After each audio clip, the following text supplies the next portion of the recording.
ati dhiifama wajjin tasgabbaa isin jechuu jirra. Isa meeti konuu dhaabbata.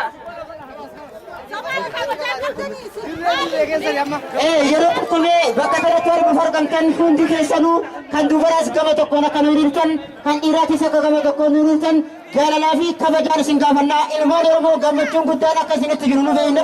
Kanaafuu naamusaaf kabajaan dubartiinis gama tokkoon dhiirtis gama tokkoon akka nuurtan isin gaafannaa yeroo tokko kabajaa wajjin. Dhiifama wajjin egaa hiriirri keenya bifa tasgabbiitiin bifa dhaabbiitiin egaa kan nuti wallaggeeffachuu dandeenyu walii wajjin fiignee tarii egaa dirree keessan jiru dhiifama wajjin akka viidiyoo waraabuuf rakkina irratti baane kan akka calaqqisiisu akka nu ta'uuf jechuudha.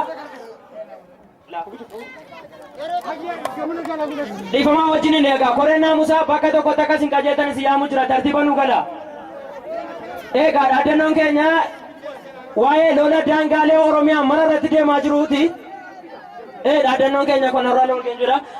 Balaa naannolee Oromiyaa mara irratti gaggeeffamaa jiru.